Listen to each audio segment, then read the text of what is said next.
numbers have only increased by 1% the last time that this was checked. So I want to ask you all a question, and I'm looking at the chat. Okay, I got two computers up, so I'm here with you all. Family Feud style. I want you to give me the number one answer. What do you think is the number one reason that academically identified GT kids have such a massive gap when it comes to race? What is the number one reason on Family Feud style that there's this huge gap when it comes to race and gifted education? We got a lot of bias. We got some behavior assumptions. Anybody else? Test scores. Okay, so actually looking at the test scores, test bias. That's a really interesting angle that we're going to be getting into. Failure to ID, just generally, we're just missing different ideas. Anything else? Family support, that deficit orientation. I love it. I love it. Y'all been pretty expert students. I think y'all probably would have won the lightning round by now, right? So here we are. We kind of know this. We've got a framing around why this is such a challenge. But here's what I want to start thinking about a little bit. I want to dig a little bit deeper because this challenge has played out in my life in a very personal way. So this is my crew. My wife, Carrie, is a professor at Arizona State University. That's why we're here in Phoenix. My daughter, Rose, is 7 years old. She actually skipped over the first grade, so she's going into third grade right now. You probably could get a good idea of who runs our household. My son, Oliver, he's a really interesting kid. He's taken on this very unique habit of saying all day, every day, Daddy, I have a question. But it's never actually a question. He's just ranting and raving about whatever the issue is. I have a question. I'm hungry and I want to eat. That's not a question. Where's your question? Anyway, when I look at my family unit and I look at what we've been able to accomplish, when I look at even my life story of being able to graduate with my degree in computer science and be a math teacher and go to law school and work in child welfare and practice law, and now do this work where I'm working with schools across 35 states to really create a space where critical thinking is no longer a luxury good, I'm shocked. I'm shocked because a lot of times when I look back at my life story, I'm like, these are not the kinds of kids that this happens to. In many ways, I was the same child that we struggled to identify, that we struggled to serve. I was a kid who was on free and reduced lunch. I was the first generation of my family born in this country because my family is all from Barbados. We struggled. In fact, my father was actually locked up for a decade for selling drugs. And on top of that, I was what you would call a behavior kid. I was getting in trouble once a week. I was always out of my seat. I was always talking reckless and very, very rude in the way that I would interact with teachers. But like, there's something I really want to think about with this conversation around gifted identification when I talk about this playing out in a personal way. Because although I brought all those things to the table, I also was kind of cute. I'm not going to lie. I could rock a bow tie like nobody's business. I was a cute little kid. So in a lot of ways, right, despite that little evil villain smile you see in there a little bit, like, there's a lot of reasons you might actually want this kid in your gifted program. I want to fast forward a little bit to being in first grade. Now, the sweater game was on point. Okay, that was a must. The sweater game had to be on point. But what about this kid? He's not as cute, maybe because he doesn't have any two front teeth. If you look at his head, it's all sort of jacked up all over. Like, what's going on with this kid's head? And this also happens to be a time where I didn't always smile because I was missing my two front teeth for 2 years. Well, like a year and a half. It was a long time I missed my two front teeth. And I'll tell you about that in a second. But at this point in life, I lived in a one-bedroom apartment with 9 people. And part of this was my parents had split up. I moved in with my grandmother and we were struggling. And everyone that lived with my grandmother was in a place where we were struggling. And this was a one-bedroom apartment with my grandmother with 9 people. And part of why we needed 9 people is like, if you just do the math real quick, if you look at the size of my head and you look at the size of the hole in that sweater, you probably needed a team of at least 5 people to get those sweaters off of my head. So I think about this idea that every single day I'm performing these complex calculations to try to get this off. And I had this sort of framework around what it meant to be at this home. I want to be clear with you all about something. This was not a tragic period of my life. This was the time of my life.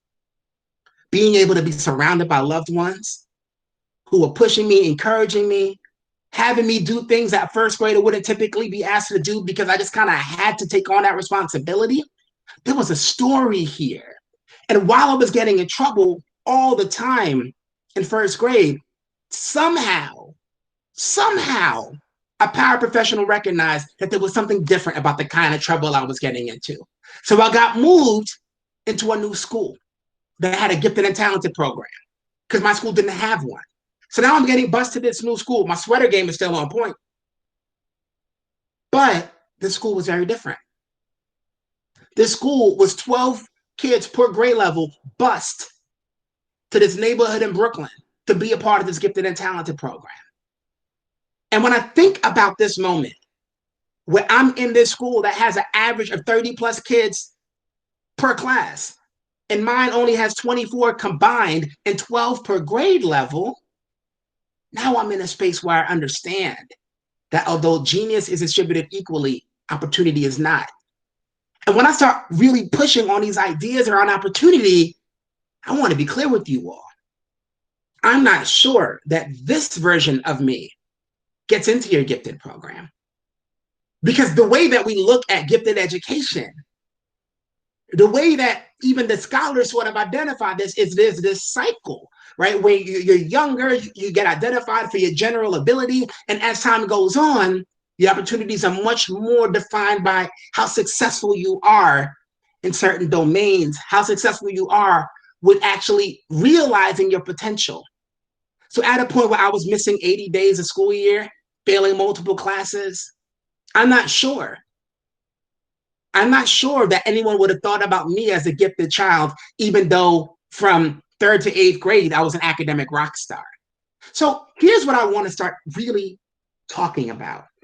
I want to talk about talent development in a way that you might not have ever thought of it. There are so many awesome talent development efforts happening in your district, throughout the country, throughout the state of Kentucky for sure.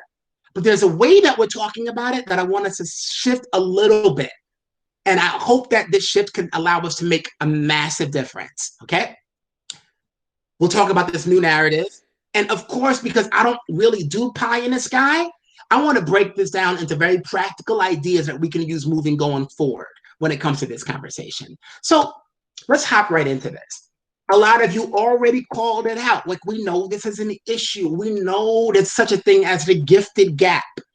And we've seen that we talk about it as part of an equity conversation. We talk about it in terms of an opportunity conversation around, like, if we don't get more diversity in our gifted programs, it literally is having an impact on the economic outcomes for kids who actually need that transformational impact the most to transcend poverty.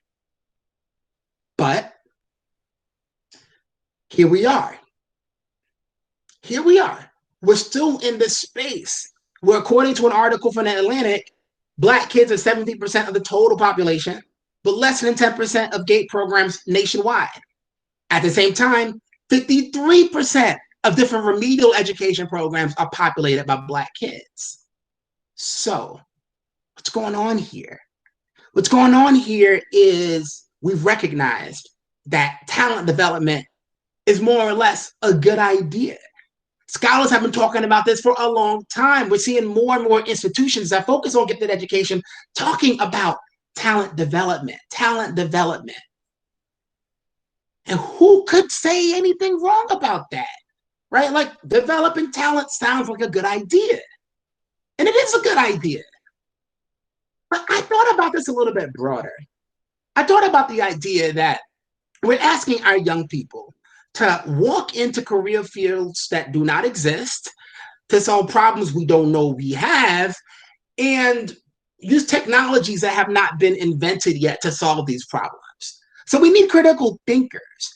So across the country, when you see how much people have started to, like, change things up, add in more rigor around these assessments, employers are looking for people who are problem solvers. We got these serious problems. So, like, we can't create this space where critical thinking is not prioritized. Forget about a gifted gap for a second. There's not a teacher on here who can get away with not teaching critical thinking. So as we start thinking about this idea, I try to square this thing in my head is how could it be true at the same time that we know critical thinking is crucial? It's a must-have for our kids to be college, career ready, or anything for the future, but we still treat it like a luxury good. How could we talk about critical thinking that's only reserved for the most elite kids at the most elite schools? So this means that we've got to do something different. We've got to really be able to transform the way we look at access to critical thinking broadly. So I'm with the talent development concept, because here's what I say. You look at the over-identification of Black kids in special education. You look at the school to prison pipeline. You look at chronic absenteeism. You talk about the achievement gap. And the way that I look at it is this critical thinking gap is at the root of all these issues. If we could close the critical thinking gap, which by doing would also close the gifted gap, we're going to answer these really funky problems. So one of the questions I always ask is like, how many of you have had the chance to ever work with a young person who's in juvenile detention? And if you have, how many of you have met kids in juvenile detention who, no doubt, either were gifted or probably should have been identified gifted? How many of you have taught kids that are getting in trouble all the time? And you find yourself saying the phrase, this kid is brilliant, but that whole but, that's the critical thinking gap that we've got to close to get to the root of all of this. So there's this equity constraint. There's this concern, this massive sense of urgency around closing a critical thinking gap.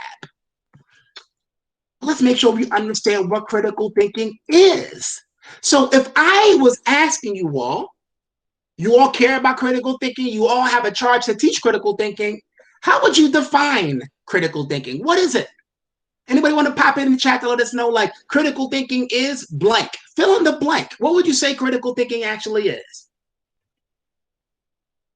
What is critical thinking?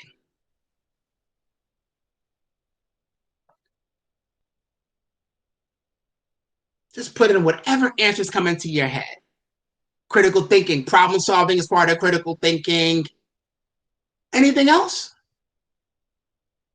Looking at things from different angles, different perspectives, being able to think on your toes, being able to assess problems from different perspectives. Look, I have no doubt that if we were here for the whole day, we'd have a list a mile long of different critical thinking skills. Right? The ability to interpret and even metacognition, which is thinking about your own thinking. The challenge is critical thinking requires a lot more than just skills. And I'll tell you this story. We just talked about juvenile detention. A young man that there's this young man named Ramel. And Ramel was this amazing problem solver, a super creative critical thinker. But Ramel wasn't a student in my class. He was my client when I was in law school, when I was doing a juvenile justice clinic. And Ramel was trying to figure out how to beat adult charges after he got arrested on a serious drug bust 1 month before his 18th birthday. Ramel had all the critical thinking skills in the world. And if we're honest about it, part of the because not despite story of this presentation is that a lot of our kids have no choice but to use critical thinking every single day just to survive. The challenge is you need more than just critical thinking skills. You need the habits and the mindsets to actually apply those skills. We call those your critical thinking dispositions. How likely is it that you're going to apply these skills throughout life, academics, career? Going even deeper with this, like we understand that, like, we all know these kids. Every single person here.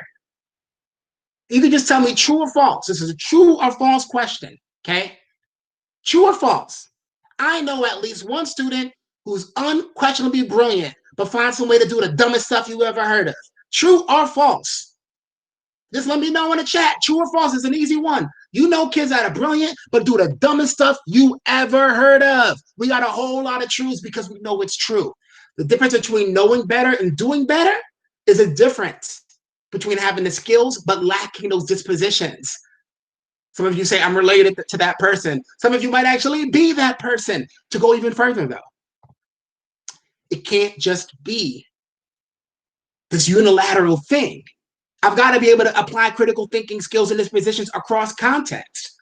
So this thing that we see all the time where kids would like write until their hand starts hurting, but they don't do math. Or kids that will pour blood, sweat, and tears into a project in fine arts, but they won't even attempt a science project. That's not going to cut it in a world where our kids have to be super flexible and adaptable, and we'll probably see their entire career trajectory shifting multiple times while they're in the workforce. But I want to go a little bit deeper because there's one part of this that matters more than anything that I just touched on. How many of you would agree that right now, more than any time in your lifetime, we're having a monumental crisis of anti-intellectualism? How many of you all more or less would agree with that? We are at a crisis when it comes to anti-intellectualism. Okay. I want to name that and call that a problem, but I also want to take some blame for that. I want to say that in many ways, it's our problem. It's our problem. And part of the reason that it became our problem as educators is the reality that way too many of our so-called intellectuals are just not nice people. We've gotten to a point where it's not enough to be smart. We got to be smart and make other people know that they're dumb, that they're not as smart as you. I'll give you a perfect story. You know, my daughter, one day I'm doing dishes and I'm like, hey, Rose, can you pass me a cup? I got to put it in the dishwasher. It's over there on the table. And she's like, Dad, there's no cup on the table. And I'm like, Rose, seriously, like, I need you to give me the cup. I got to wash it. Dad, there's no cup. I see a glass, though. Let me tell you something. I turn off that sink so fast, I'll go over there and I'm like, listen to me. You are not going to be one of those kids that knows exactly what I'm talking about. You found one minor little technicality and you point it out to make me feel stupid. Because you do stuff like that, you're not going to have any friends. And I stopped and I realized that might be a little bit dramatic. At the same time, we've got to make sure that our kids understand that doing right is more important than being right. Let me say that one more time. Right? We spend so much time talking about what the right answer is that we often leave out this really important point that doing right is more important than being right. Who cares?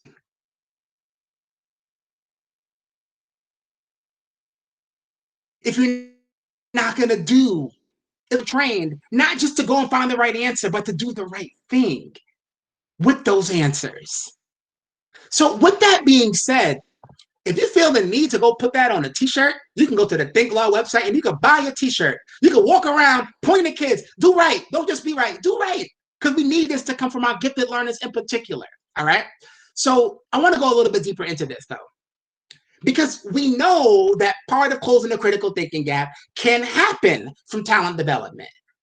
What I love about the phrase that this was from an article in Gifted Child Quarterly, like we shouldn't leave this to chance. It shouldn't be random. It shouldn't be just so lucky that some random paraprofessional in a classroom saw the particular way that I was cutting up and said, there's something different about this kid. It shouldn't have been taken chance. It should have been something that was systemic. And I'm with that. And when you start looking at the way talent is developed, I spoke to this a little bit earlier, like this is the front loading piece of this. You could argue that kids have potential no matter where you're at, but the way that we measure and indicate potential for gifted programs, our best bet at creating that equity is going to happen earlier in the game. So with that said, I want to share a few things that came out of their task force recommendations. And I'm not going to read all this stuff because there's only a few key phrases that are part of their core beliefs that I believe are really worth highlighting here. One, IQ scores can increase. COGAT scores can increase by basis of exposure to high quality educational environments. Like that's something that is well agreed upon with this diverse task force of scholars, okay? Another thing to really point out is that giftedness is a relative concept. Okay, we're talking about giftedness compared to other people, which means that like we've got to understand like what game we're playing here. It's not just about a child being gifted in and of itself. It's about as part of this collective in comparison to what. So here are the characteristics of the same sort of work groups that they came out with. All right, we've got these general abilities. We got these abilities for specific domains. Here's where it starts to get funky. We know that parents play a really important role. And I want you to really hear me out, okay? Talent development, if I go over to the last one, they're talking about kids who have limited opportunities to get knowledge, skills, or characteristics that are assessed. That are assessed in determining gifted program eligibility. Not that they don't get knowledge, not that they don't have skills, not that they don't have other characteristics. It's that they don't have the ones that are assessed. So if we think about this, assessed, the charge here is a little bit different. That are assessed. When you are assessing whether or not I should be in your gifted program, you will not assess me on my tambourine skills. Because my grandmother was wicked nice with the tambourine. And she taught me a thing or two about a thing or two when it came to the tambourine. I was amazing with it. But that wasn't what was assessed. I wasn't necessarily assessed on doing puzzles. She loved doing puzzles. I wasn't really assessed on that. But the assessment is what mattered in determining eligibility. If I know this, then I want to point out one other point about this. And this is where I start to get a little fiery. This is where I start to get a little bit on my high horse. So we start talking about talent development. And we say, you know who has the advantage? Kids with effective parents. Effective parents. And then we talk about poverty, and we always seem to talk about it as like a lack of exposure. Like there's all this knowledge raining down, and poverty is your umbrella. So because you have that poverty umbrella that's up, you're not getting quenched. You're not getting the water of knowledge. And we frame this as a space where the effects of poverty end up delaying you. Now, I get it. I know that they mean well.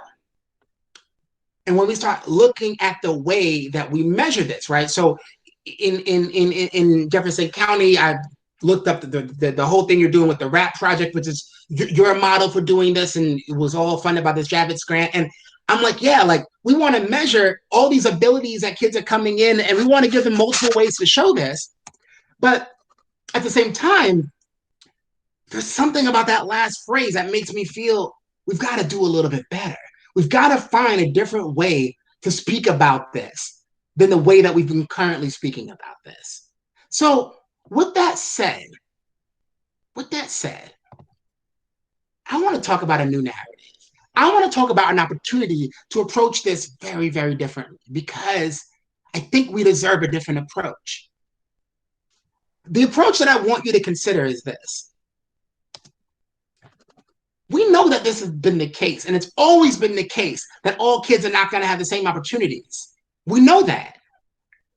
But at the same time, what if this didn't matter as much as we said it did? What if we looked at that phrase that are assessed in determining eligibility, and we realized that there was something about this cool kid, Colin, who went to church and from 5 years old was giving recitations of Bible verses and was always being the star in the Christmas shows at church. This kid that had the uncanny ability to make a teacher's life a nightmare. I was so creative with it. Like, I tell the story in my book about Miss Lifshitz. Miss Litshits was this first grade lady who had a little science cart. We're coming to our classes to do science. I'm like, first of all, your name is Miss Litshits. What in the world do you expect me to do? Your name is Miss Litshits. I don't have a choice. I've got to cut up. I got to act the fool. Look at your name. But if I start thinking about it from this concept of that are assessed in determining eligibility, it changes things. It changes things. So, hey, uh, someone get off of mute. All right. Um, so as we start changing the narrative, and I heard Jennifer talk about this in one of her earlier presentations, one of the things I wanted to do is I want you to take away that word, that phrase, street smart. Because if you think about street smart, what are we really saying? Like, if you're book smart and somehow you're not able to translate that academic knowledge to do something in the actual world, what's the value of that? And if you're street smart and somehow, like, you're not able to translate that to something that is going to be assessed or measured or valued in school, that could also be a challenge. But whose challenge is it? It's our challenge. It's our challenge. Because if we can't translate all the problem solving, all the wittiness, all the sharpness and cleverness that comes from whatever we want to call street smart to academics, that's on us. That's on us. So what does that look like? It looks like understanding what this actually is. It's not about talent development. It's about the because, not despite story of our children. Because, not despite. So, like, before I sat in law school classrooms or in courtrooms during trials, I was able to experience my barbers holding court while I was getting my hair cut. They were making the case before the jury of their peers around what was the best NFL team, who's the prettiest movie star, and they demanded evidence. They spoke using all sorts of powers of persuasion and pathos and ethos and logos. And, like, before I knew what any of those were, I saw it happening in front of me. The YMCA in Brooklyn, New York on Flatbush Avenue. This was an interesting place. What made this place really interesting was that I played one time for an hour and a half and I didn't even break a sweat. Why didn't I break a sweat? Because at this place, every 5 minutes, there was a huge debate over whether it was a foul or a travel or whatever was going on. Couldn't actually get the game played. They demanded evidence. So as I start thinking through the because, not despite story, as I start going through why this matters the way it does, it leads me to a point where I recognize there's so much more here. So if we want to make a shift here, and we can make a shift from talking about talent development and instead the performance of talent development, we're really switching up the model here. Let me make sure you understand what I'm saying. We're not talking about talent development. It's not your job to develop something that's already there. What we're talking about, the idea here is that there's a performance involved. And we got to be clear about what that performance is. And when I say this performance, like, this ties to what we're trying to do. We know that it's not just about our kids reading and writing and knowing how to do stuff. They got to learn, how to unlearn, how to relearn. This is going to be the value. This is going to be their currency going forward.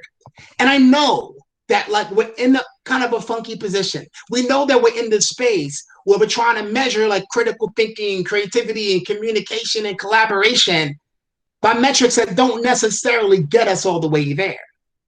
And this is part of why I stress this performance. And I believe fundamentally that our kids have this performance in them. It just has to be the way that we phrase it, the way that we frame our instruction to show that they can do this. The way that I decided to look at this was thinking like a lawyer. I taught middle school and high school math, and I went to law school at night like a psycho. Please don't do that to yourself. But the thing about law school is, let me just ask, What would you all think? Okay, throw this in the chat. What do you think that one should learn in a school that is called law school? What do you learn in a school that's called law school? Law, law. Law seems pretty obvious in a place called law school. However, there are a lot of laws. Laws change all of the time. So they don't teach you the law. They teach you how to think like a lawyer. And there's a reason that 25 past presidents, 25 past presidents and 35 founding fathers and Mahatma Gandhi and Nelson Mandela have all been attorneys. When you think like a lawyer, you're hardwired to look at things in different perspectives. You ask questions until you get information. You make claims and you back up those claims with evidence. And the more I thought about it, I realized this is exactly the kind of critical thinking skills that our kids need and that they're already doing in their homes, in their communities, with their peers. But it's also just so happens to be the kind of critical thinking as a performance that matters when it comes to this kind of assessment. So if we think about the performance of talent development, the performance of talent, this gives us something to work with. Specifically, when I'm talking about instruction, I don't care if you teach high school science, if you teach elementary school, the kinds of engagement that I'm talking about here is not just kids being engaged for the sake of engagement. It's the kind of engagement that taps into their intrinsic motivation. The kinds of moments in your classrooms where you know nobody's going to say, is this going to be on a test? Are we getting a grade for this? No, it's going to be a different level of energy. Part of the energy is that they're going to be building a learning relationship with their peers. Part of that energy is they'll be competent to be successful because they'll be applying things that they already know. They'll be bringing themselves into the learning as a valued part of the learning experience. We also care about active citizenship. Active citizenship comes down to this question of, when's the last time your kids had a chance to change the world? Why not every day? And if you can find a way to pair those two together, they work hand in hand. Active citizenship, motivation, and agency. It's how we're going to get to that framework when it comes to this piece of it. And I see your comment, Mary. So many people love law classes. And it's because of activities like this. Right now, you have a lot of smart people here in this room, all these educators. No driving in the park. What does no driving in the park mean? It's not a trick. No driving in the park means no driving in the park. Is anybody unclear? Is anybody unclear? I don't think so. I hope you're not unclear. No driving in the park. This isn't your CDC reopening policies. It just says no driving in the park. It's pretty straightforward. No driving in the park. So now I got a question for you. Okay? There's no driving in the park. Is this allowed? Can this person right here ride this bicycle through this park? Yes or no? Let's hear it in the chat. Yes or no? Is this allowable in the park? If no driving in the park is the rule, are there some reasons that maybe this shouldn't be allowed?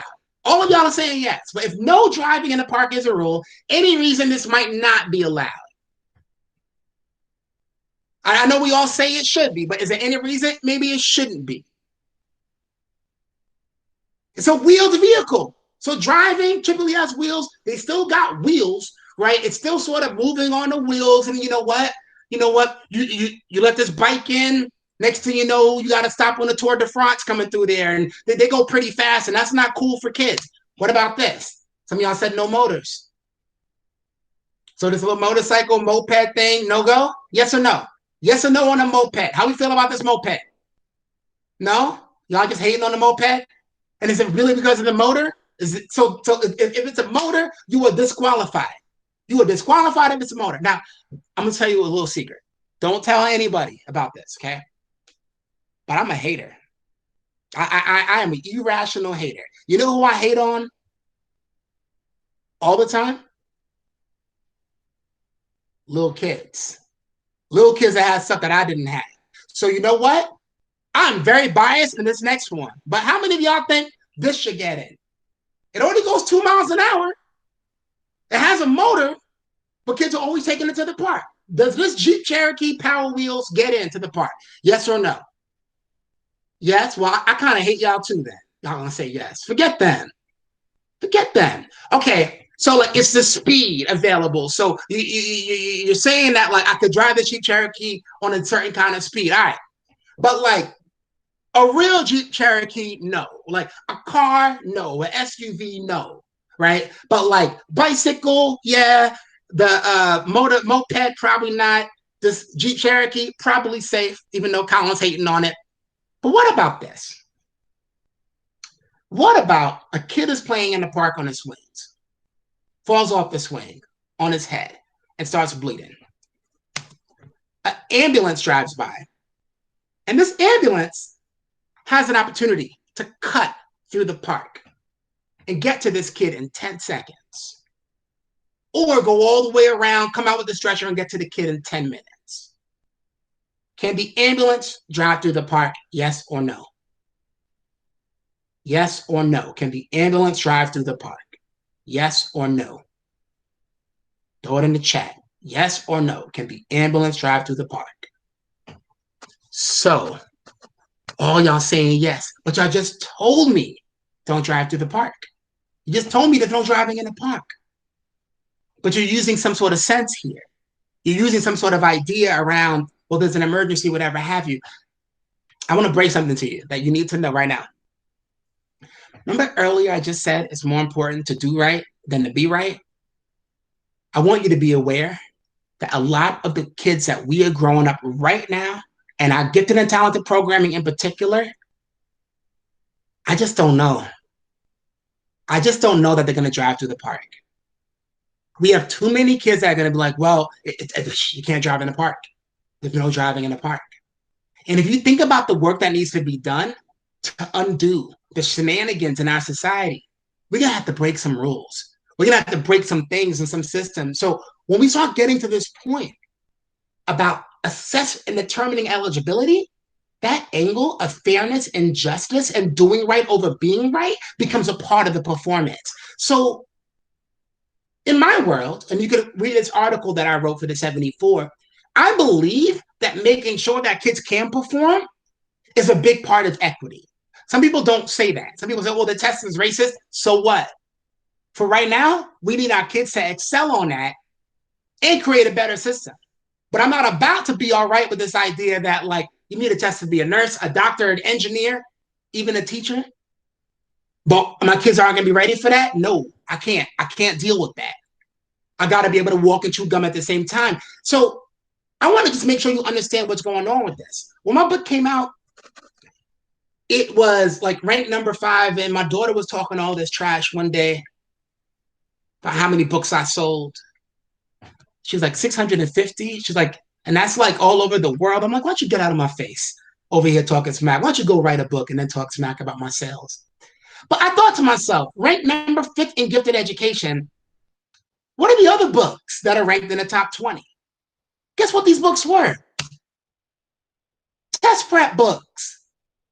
A lot of them for GT assessments. A lot of them for standardized tests. A lot of them for access to a big high school program in New York City to try to get into really good high schools. So, like, there's a lot of kids that are worried about the performance of this.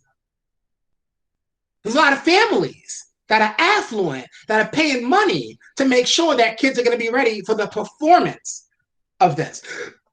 Let's make sure that we understand how to break down the same, because I don't need to test my kids exactly to this sort of cold gag question. But there is a way that I can groom them in the mindset of what fits, what doesn't fit, and why. No driving in a park. That kind of questioning like that gets me ready to analyze something like this in a way that I get used to this sort of performance, because it's about fairness and justice, and I'm motivated to do this. I'm competent to do this, and it's tied to making the world a better place. So let's go through some practical ideas, and these will be really quickly, so we'll have time to answer questions at the end. But I want to talk through the how of because, not despite. I want to talk about your power. I want to talk about what the performance of talent looks like, particularly in those earlier grades. And I want to talk about how we can work with parents a little bit better when it comes to this. So I hear people say all the time, I'm just a teacher. I'm just a teacher. I know we've got teachers, GT specialists, counselors on here. Can y'all tell me right now, what's one thing that you have power over? We always say we don't have no power. What is one thing you know you've got power over when it comes to you and your kids as an educator? This is the first thing that comes to mind. Like, where do you have power? Where do you have power? Just list it out in the chat. You have a power on how you teach things. You might not have a power on like what exactly you teach, but you know how you teach it matters. How you interact. How do you set that tone in your classroom? What books do you have available? How do you communicate? Do you have the power to build your expertise in content? And I hope that you stop. If you ever start saying it, stop. This idea of I'm just a teacher. Cut that out. You've got tons of power. What I want you to do, so I want you to think about this, right? I believe in 2020, we're at the point where we understand that saying that I don't see color doesn't really help things. We cannot be indifferent to the specific ways that the color of the skin of our students impacts their opportunities, impacts their life experiences. What I want you to do when you talk about your power, understand that your power isn't about something that you're going to leverage as color blind, but you have the power to be color kind. And when I talk about color kindness, I'm talking about color kind in a way that is very intentional for understanding why the performance of talent matters so much. This is what color kindness is, being super hyper aware of how the performance of talent plays out. So, in doing this, I want to get to a space where you are able to make kids understand how to leverage their differences as strengths. I remember one time I was at a panel, and at this point, I was already working with schools, maybe 25 states, and I sat with these chief academic officers all across the country for 3 hours. And at the end, somebody asked me, he's like, Colin, like, how did you do this? Like, you didn't have any venture capital. Like, how do you build all these partnerships with this curriculum? Like, it doesn't even make sense to me. And without even answering it, I just blurted out, because my father sold drugs. And I never said that out loud. I never said that out loud. But my dad, for lack of a better word, he knew how to hustle. My mom knew how to gather resources. She knew how to build community around us. And I was able to build community around this work. So like my prior knowledge, my experience, they were assets in building the work that I'm doing with Think Law. Our kids have these assets. You know how much I learned from watching my mom think on her toes, talking to the bill collectors about why we couldn't pay that month, about why we shouldn't get evicted when she's talking to the landlord? So let's name the game. Let's talk to our kids about the game that be played. So if we're talking about the used for assessment, we've got to start to think about this idea like it's not about a lack of exposure and effects delaying them. It's how do we use that to level them up? So I want to be really clear here.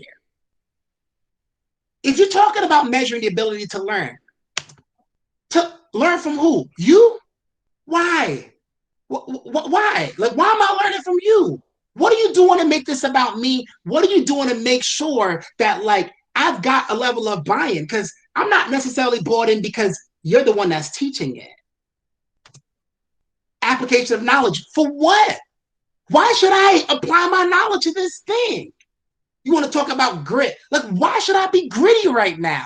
I'm gritty all day, every day when it comes to my stuff at home. But, like, why am I doing this? And it's where that active citizenship piece comes in. That motivation and agency piece comes in. Creative, based off of whose idea of creativity?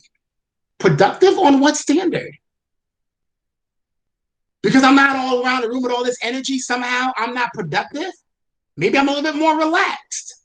Maybe I think before I do. And if I'm not all the way there, it might look like I'm not participating. Talk to me to know what's going on with me. Don't just make presumptions. Motivation to succeed at what? What am I succeeding at? The performance. You want me to perform. Well, tell me that. Be explicit about that. We can tie it to these transfer student engagement, but let's talk about this idea. And this is where I think the educational equity equation becomes so important. We need to understand that we're teaching kids to break things, not random things. It's not anarchy, but break the things that need breaking. We don't just want our kids to navigate systems. We want them to question these systems, dismantle it, and build new ones. Not just to play the game, but to slay the game. That level of buy-in, if I knew that that's why I was here, I would have been toned in a lot earlier for a lot longer of a period of time. So let's talk about these things explicitly. I heard someone say earlier this idea around like, what about my friends? My friends might not be in this gifted program, but your individual success matters for you, for your family, for your community, for your friends. It's for the collective. It's not just about you, but it is about you, and you matter. Intellectual defiance, that's not bad either. Intellectual defiance is something that I want to really call out. Okay, you are here and you are allowed to question things. I grew up in a very strict immigrant household. You ain't questioning nothing. You didn't question nothing. So like, I need to make sure that I'm explicit around the idea that intellectual defiance is what I want. I want you to disagree with me. I want you to tell me why I'm wrong. I want you to tell kids explicitly that who they are matters. There's only one of them in this universe. And the unique way they see the world is the only way the world can be seen that way. So you need to let us see it. We need it. The world cannot survive if we don't have you sharing that. I also want to be clear that it's okay to not know. We've got so many kids that are paralyzed by not knowing, or they feel like they're dumb because they don't know. But not knowing is part of the journey. Learning how to learn makes you stand out more. I want to make that clear to my kids. Learning how to learn is the game to be played. It's easy. It's the easy way out to just know stuff. Only the real bold people that are really about that life are the ones that go in not knowing and figure it out as they go. And we got a lot of kids that are brilliant but never show it, right? They literally just never want to show their work. But it's like, I want to understand you. It's not about your work. It's about you. I want to know how you think. It's not about just give you an extra task for no reason. I want to understand you. And here's the thing. We start going through this, you realize, you telling me a kid in kindergarten can't understand why a baby is crying? Like, you don't know, right? But why do you think this baby is crying? What can you do to get this baby to stop crying? You start thinking, changing the diaper, you feed the baby, give the baby a nap. Maybe the baby is just a baby and the baby just won't stop crying because it's a baby. But we're getting to this idea of digging in. We can dig in, and I'm going to give you, if you text it, think to 66866, you'll get a sample lesson of this lesson. This is a woman from New Orleans. And she went by Keelboat Annie or Annie Christmas, and she was a really powerful person because she used to like steer this keelboat through narrow water with a stick. Used to take a lot of men to do it, but she did it by herself. Those pearls, she got a pearl there from every time she punched a man in the face. And it was said that those weren't really pearls, those were men's teeth, right? So she was a strong Black woman who just wasn't having a nonsense. And after carrying all these barrels of hay and bushels and doing all the steering, she started to get tired. And we started to realize, like, ask the question, why is she running out of energy? Right? You don't know, but you got to think about it, predict it, look at evidence from the text to start digging a little bit deeper. Figure out what that main reason is, and then you try to fix that problem. It's a root cause analysis. You want to talk about getting our kids into the performance of talent? We want to start thinking about, well, how can they start to include themselves in it? Well, who's the most shadiest fairy tale character of all time? If I'm ranking stuff, this is the same sort of deal. Like, maybe they might say the big bad wolf, but then again, the big bad wolf is just trying to eat. What's so bad about trying to eat? You know who's really jacked up? Goldilocks. Don't even let me get started on Goldilocks. She's breaking and entering, violating. Who goes into someone's porridge? What kind of human being are you? Just eating up other people's porridge all up in their bed, breaking, and then you just run home? You just run home? How about you do some restorative justice, man? Fix something. Goldilocks. Don't even get me started. But here's the point. Whether it's looking at poetry and we're analyzing whether it's a happy poem or a sad poem and we're going back and forth, there's so much more room to get our kids going. We could talk about algebra, where they're looking at an equation and which one is more right. They could do the same thing in long division or in spelling. There's so many ways that we can get into that funk, that drama, that conflict, where our kids get to show that performance more authentically. Any sort of framework where we're making a claim and looking at a way to back it up with evidence and thinking about different perspectives, weighing the consequences. What would the world look like if? These are all part of getting our kids into that performance. No driving in the park. That was a performance. Because at the end of the day, we're asking them to perform.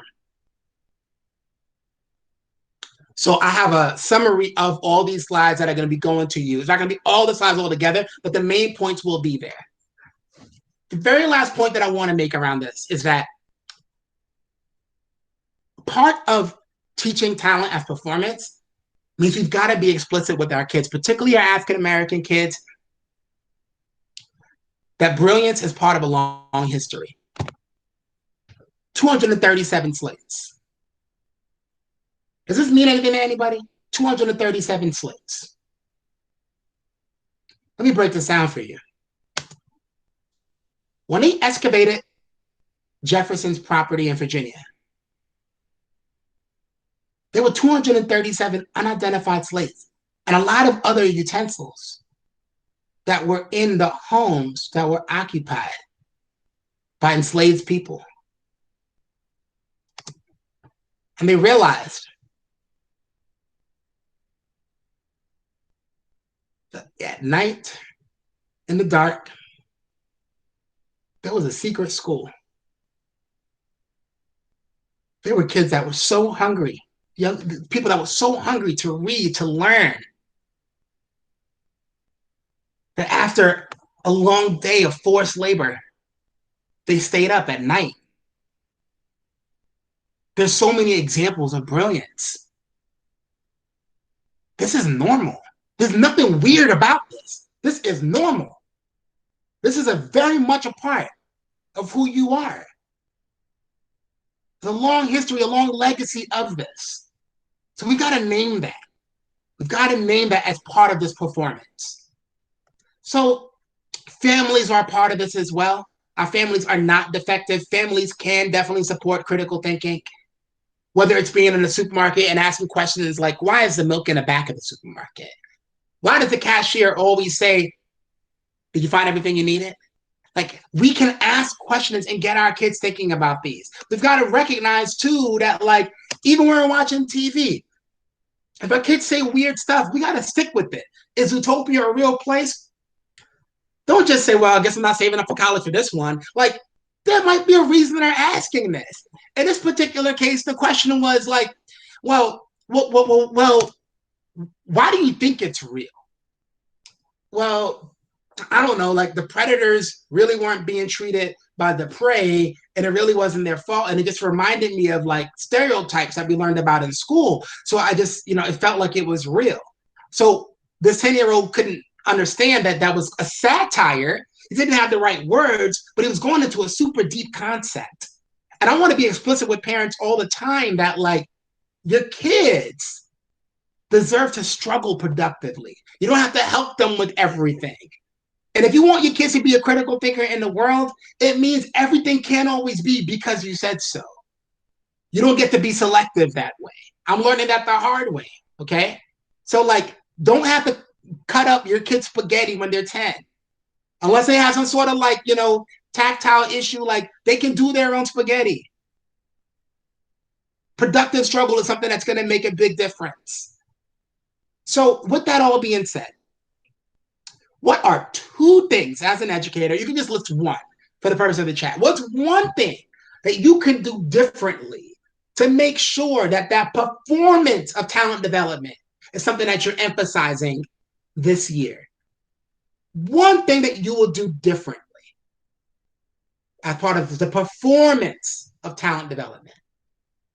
Share your learning with the group in the chat. One thing out of everything we just covered. We talked about your power to be color kind by recognizing performance. We broke down so many different ideas of how we're going to go about the performance of talent between recognizing and emphasizing history, talking through that conflict, that drama, that agency, talking about not just playing the game, but slaying the game. Thanks for sharing that, Michelle. Connecting talent with those classroom skills, like making sure that we look at what they already are doing and we make that explicit connection. Color kindness, more critical thinking, intellectual defiance, like challenge me, tell me why I'm wrong, fight me with this, bring it. Okay, I'm not asking you to show your work. I want to understand you. Okay, somebody would have said that, I would have actually listened. I'm like, oh, okay, it's about me. I'll show you how I'm thinking. Don't give up. Push, push, push. And please involve the families. The families want to be a part of this as well.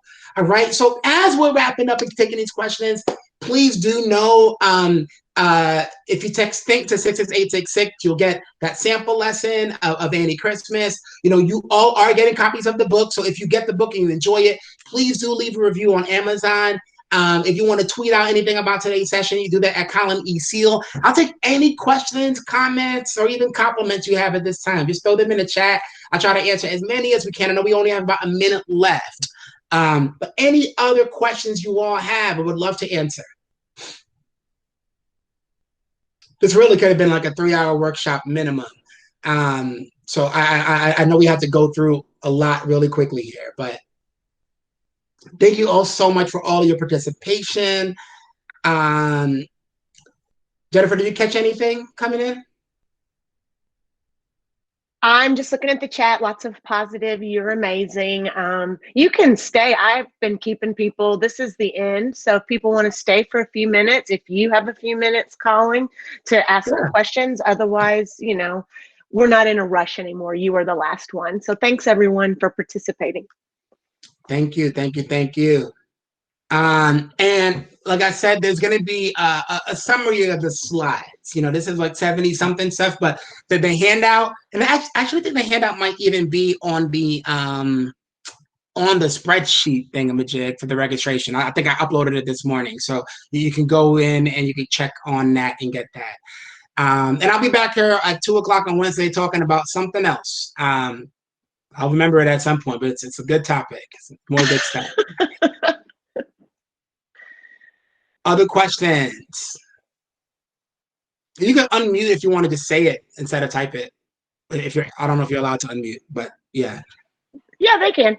Well, I have a question that came up in one of our sessions earlier that we had a mini discussion on, is about kids or parents who don't want to be part of the gifted program because they might be the only minority student in there, and how to kind of handle those issues. So Lindsay, I actually was in that session at the time that I came up, and I modified my PowerPoint to add in the 237 slates piece, because I think that we've gotten to a point, so we cannot underestimate the power of internalized oppression. And there's a scholar, I think his last name is Ugbu. He does a lot around gifted education equity. And one thing he focuses on is like voluntary migration. So my family being from the Caribbean, other folks that came from Africa, like on their own accord, it's a different sort of feeling, it's a different sort of sensation. For folks that are part of the intergenerational legacy of slavery in the United States, you're talking about hundreds and hundreds of years of internalized oppression. So this connection to being Black and brilliant at the same time isn't necessarily something that folks are 100% comfortable with, which means we've got to teach it, which means we've got to normalize it and go out of our way to do this. One of the best ways that we can do this is, there's really two sides of it. One, we got to think about scholarly identity of our kids and their racial scholar identity. So some school systems you see where like from the time a kid is in kindergarten, their classroom is named after a university. And they're studying the university and they're going through the university. And the whole idea is the language is different. They're not called students, they're called scholars. And there's this massive, you call it brainwashing, but I call it a counteraction of the internalized oppression. So we've got to be very, very intentional around that. I think the point that you hit also matter. You've got to have a critical mass, right? Because at the end of the day, like I can tell you, my daughter is 7 years old. We had an option to have her at the school right by my house, which is an A+ rated school, but she'll be the only Black kid in her class. And I'm like, yeah, no, we're not doing that. So we sent her to a Title I school that's much more diverse, that might not have as rigorous of an academic program, but I personally rather deal with the lack of academic rigor than the overabundance of being uncomfortable and hating yourself, because not only is it not diverse, we also live in a neighborhood with some very, very questionable political views when it comes to folks of color. So it's a very real thing. It's a very, very real thing. The logistics around a copy of the book, I think everyone who's registered for it for the session is going to get a copy, or for this institute is going to get a copy. I don't know how the logistics of that are going to be handled, but that's something that I'm sure Jennifer can talk about at a certain point. Any other questions? Probably have around time for maybe one or two more.